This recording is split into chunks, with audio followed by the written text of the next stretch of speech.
Opa, meu nome é Reply e eu não sei se vocês sabem, mas hoje eu decidi me vingar. Isso mesmo, me vingar do meu maior inimigo desde que eu comecei a fazer vídeo pra internet. E eu sei.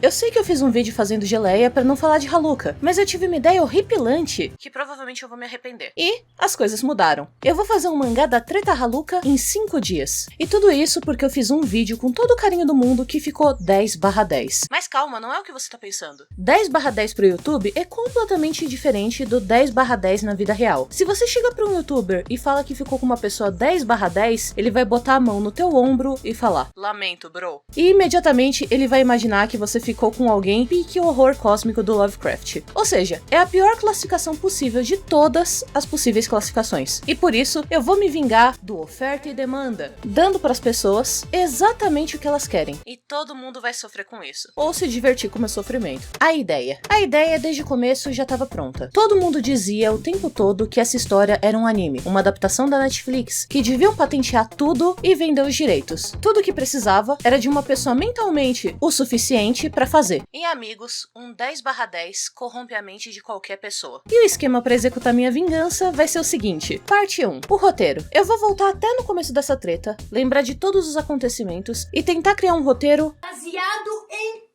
baseado em tudo que eu tiver saco de ver. Parte 2. Desenhar os personagens e estruturar eles num cenário que funcione o suficiente para ninguém suspeitar que tudo isso foi feito no improviso. Parte 3. Compilar tudo que eu fiz e editar tudo também na mais pura força do ódio. Parte final. Ter coragem de postar esse negócio no Twitter ou no X e ficar conhecida como a pessoa que fez o mangá do Haluka. Na minha mente, esse era um ótimo plano. Descontar a raiva e a frustração que você sente fazendo arte é sempre uma boa ideia. Só que tem um problema. Eu posto de sexta-feira, o que significa que se eu começo um projeto numa segunda-feira, eu só tenho um dia pra fazer, um dia pra editar e eu tenho que postar todo o resto, somando fazer thumbnail, esse roteiro que eu tô escrevendo agora, e é claro, eu não posso esquecer de tomar banho, escovar os dentes, comer e separar tempo pra ver o live action de One Piece, que eu tô devendo até agora. Todo esse plano ia dar certo? Óbvio que não, mas só tem uma coisa que me motiva mais que o amor, e isso é o ódio. E meu amigo, eu tava com sangue nos olhos naquela manhã, e naquela manhã eu também recebi uma notícia que me deixa com menos tempo ainda, porque esse vídeo tá sendo patrocinado, dessa vez de verdade, pela EBAC.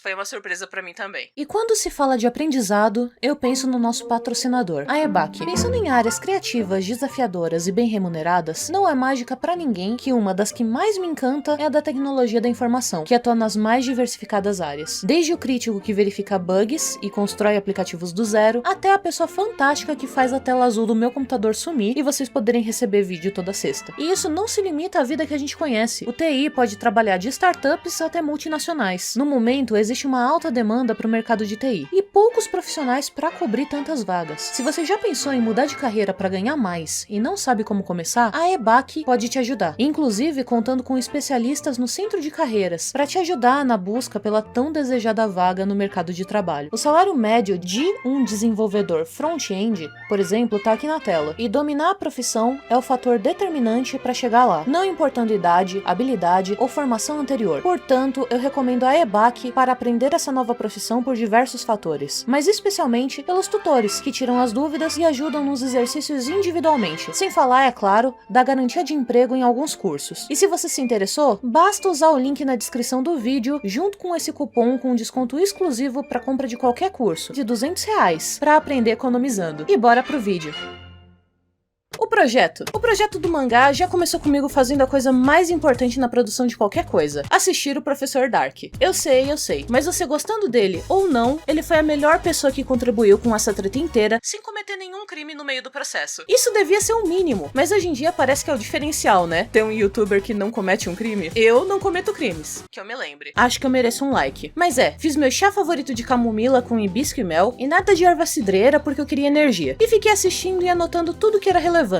O complicado nessa história era achar algo relevante sabendo que metade das informações ia ser desmentida ou ter uma reviravolta depois. Por sorte, tinha esse vídeo compilando a treta inteira em ordem de acontecimentos, o que facilitou demais o meu trabalho. Escrevi um primeiro roteiro que ficou bem ruim e tá passando rapidinho na tela, com informações que eu tinha só na minha cabeça, e depois eu reescrevi, acompanhando o mapa mental que o Dark fez. Dá pra notar uma diferença significativa no número de páginas, né? A primeira parte, então, foi esboçar os personagens. E algo que eu tomei cuidado foi com a narrativa. Sabe aquele jargão de todo mundo é o herói da própria história? O primeiro problema tava aí. Não tem um herói nessa história toda torta e podre, diferente do que achavam no começo. Pelo menos não entre os protagonistas da história, né? E como eu queria fazer um one shot, eu não teria tempo pra desenvolver um anti-herói, um anti-vilão ou todo um arco de descobertas. Então, eu queria fazer algo bem do comecinho, pra ser curto e ser possível de realizar. Então, eu decidi recorrer a um estilo de narrativa muito popular no século XV, que até a sua mãe usa, aquela a contação de histórias. Se o personagem principal, na verdade, está contando a história para outro personagem, a moralidade dos personagens que está envolvida tende a ser contada de um ponto de vista neutro ou extremamente tendencioso, de acordo com um contador. Para quem tem curiosidade de ver isso sendo bem feito, tem o livro do Poeta e do Cavaleiro do Pedro Bandeira. É uma indicação bem simples para quem quer começar na leitura. Um problema que eu decidi bem rápido foi sobre o formato das páginas. Embora o Twitter estimule que a gente use mais páginas quadradas, eu decidi usar o formato padrão da indústria, pra ter uma cara mais profissional. Mentira. É pra um monte de gente não vir encher meu saco porque vai dizer que eu fiz no digital, que eu não sou mangaka, que não pode ser feito mangá no Japão e essas coisas. Pelo menos eu tenho um argumento contra essas pessoas. E cá entre nós, algo precisava passar profissionalidade aqui, né? Voltando, fiz o design dos personagens, o que não foi lá muito difícil, já que eu tinha todos os modelos parcialmente prontos. Tipo, na vida real. E aí eu decidi que, como seria uma contação de histórias, eu não teria muito que me preocupar em fazer um character sheet pra cada um, já que eu poderia só redesenhar o personagem ou pensar nos ângulos quando eu precisasse. Eu ia me arrepender disso? Eu ia, mas eu não sabia na hora. Talvez isso fosse só uma desculpa pra poder poupar mais tempo, porque já era 9 da manhã e a minha consciência tava começando a pesar mais nos meus ombros, assim como todas as inseguranças e traumas que eu acumulei nos meus últimos 523 anos de vida. Mas aí,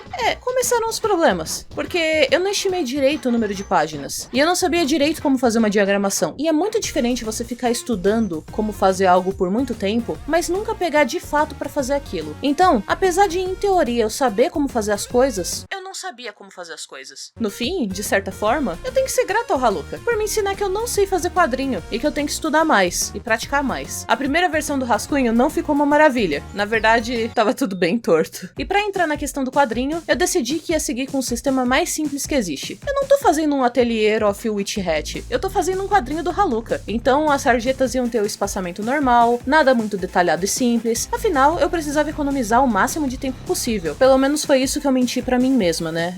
Eu sempre dou um jeito de complicar os meus projetos sem querer. E embora eu quisesse deixar as coisas o mais fácil possíveis de serem feitas, eu também tenho carinho por tudo que eu faço. Então meio que eu não consigo deixar algo que eu faço 100% entediante de propósito. Levando em conta esse problema, eu decidi me aproveitar do próprio formato do Twitter pra garantir que a 5ª e a 9ª página tivessem um gancho de interação no roteiro. O que é gancho de interação, Reply? Gancho de interação é um recurso narrativo que meio que, quando você vira a página do seu quadrinho favorito, a resolução do problema que você tá valendo tá na página seguinte. O Junji Ito é mestre nisso. Em alguns lugares, eles chamam isso de antecipação de página. Eu aprendi isso vendo uma entrevista do Neil Gaiman, e longe de eu comparar o quadrinho do Haluka que eu tô fazendo com Sandman. Mas eu peguei a técnica pra mim, e é isso. Roube como um artista. Nesse ponto, com o rascunho todo certo, eu cansei de fazer o design das páginas e parti pra fazer a capa. Eu queria que fosse uma capa que chamasse bastante atenção, mas ao mesmo tempo eu tinha que levar em conta a limitação da mídia que eu tava, porque o padrão do twitteiro médio é que ele não vai clicar pra abrir uma imagem se ele puder. Ele vai ver o preview quadrado da imagem e pronto. Então, eu tinha que garantir que eles, assim como o otaku médio, tivessem imediatamente um choque de informação assim que olhassem a preview quadrada do negócio. E foi isso que eu fiz. Eu botei a cara do Haluka bem no meio do bagulho, com o traço mais mangá possível.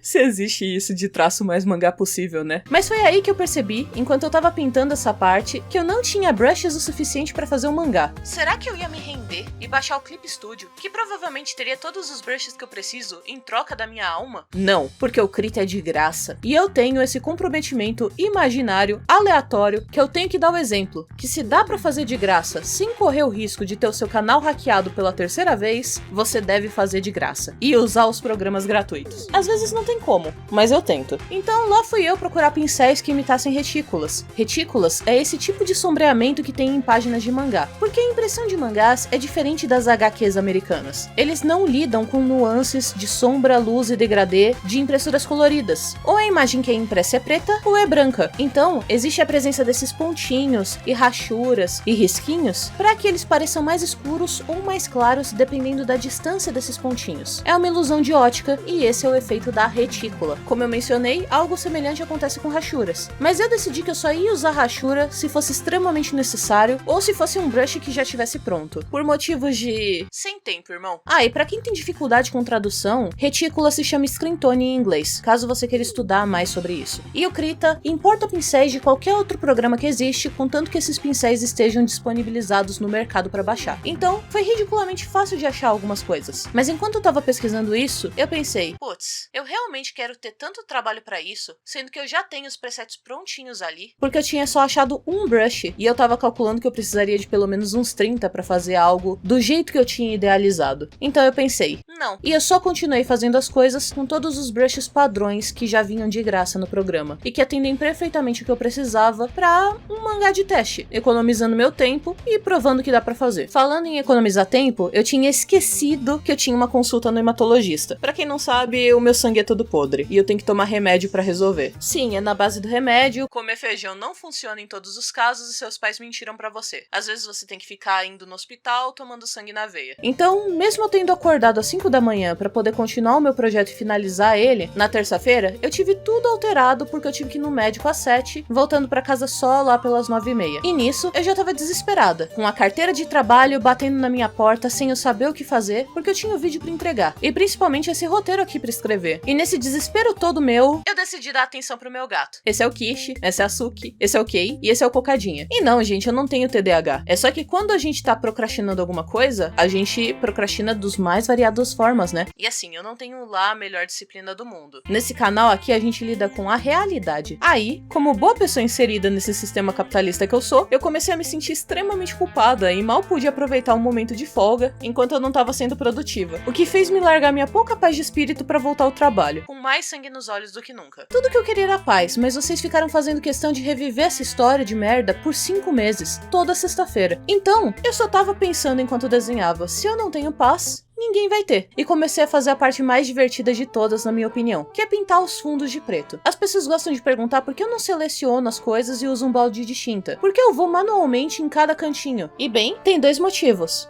O primeiro é que eu gosto de como fica mais orgânico, se eu esqueço algum pedaço. E 2, é muito mais prazeroso pra você, espectador, ver o traço sendo feito no seu inconsciente do que em um segundo ele estar lá e no outro não. E é por isso também que eu uso um programa de gravação externo, em vez de usar a gravação do próprio programa, onde os traços vão só aparecendo em vez de serem feitos. É isso, meus amigos. O demônio, ele mora nos detalhes. E nesse caso, até que combina, já que eu vou desenhar um monte nesse mangá. E é isso, era pra ser um one shot curtinho. Óbvio que não se trata de um retrato fiel da realidade. Um monte de gente errou pra caramba nessa história e só alguns canais que comentaram sobre o caso foram isentos e imparciais. No fim, eu não tentei ter um compromisso com a verdade absoluta. Até porque, nesse mundaréu de mentira, a verdade foi o que mais faltou e falta. E eu fiquei por esse tempo esperando que alguém fizesse esse mangá que tanto pediram. Esperei a treta acabar pra poder fazer do jeito mais certinho possível. E é isso. O público pede, o público recebe. O que eu aprendi com tudo isso? A vingança nunca é plena. E eu tô brincando, mas é verdade. Fazer as coisas motivado porque você tá com raiva de algo acaba só destruindo você. Pode até gerar um bom entretenimento, principalmente pra quem vê de fora. E talvez por isso as pessoas gostem tanto de ver histórias sobre vinganças. Mas no fim das contas, isso só te destrói mental e fisicamente. Mesmo que a sua vingança seja apenas contra um conceito de mercado e não contra alguém. Eu sei que eu fiz a brincadeira dizendo que eu ia me vingar desse vídeo, mas eu não quero passar esse mau exemplo. Eu não tava com raiva de verdade fazendo isso. No fim das contas, eu fiz isso pra me divertir. Porque é muito divertido na minha cabeça colocar em prática o que as pessoas imaginam. Existe também a pressão do primeiro projeto.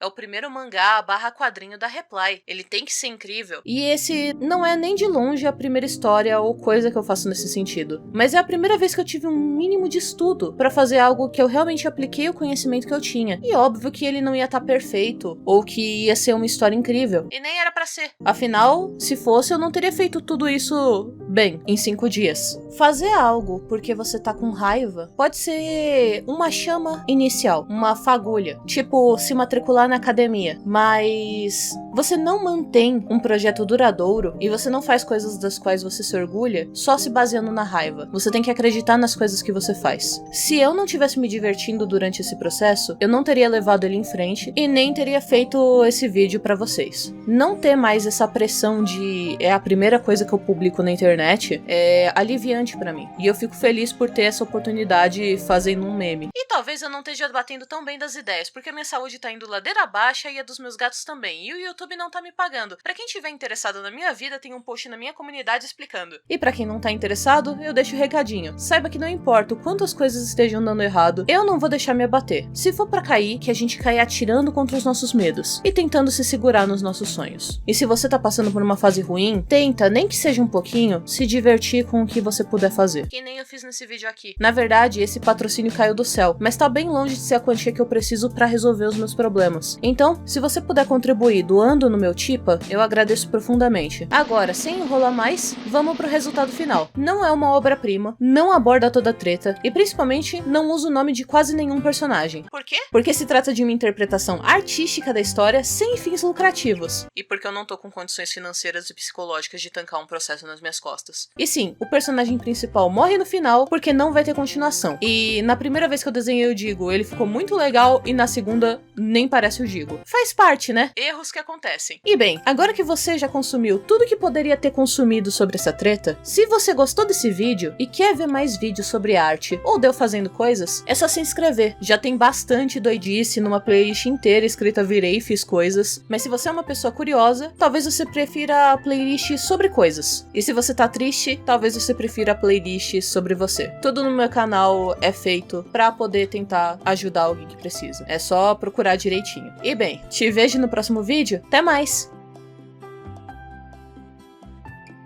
Ah, e se você pausou e ficou lendo o mangá, ou se você foi até o meu Twitter dar uma olhada, por favor, me dá a sua opinião do que eu poderia ter feito pra melhorar. Afinal, quando eu fizer alguma coisa séria, eu quero realmente impressionar você, né?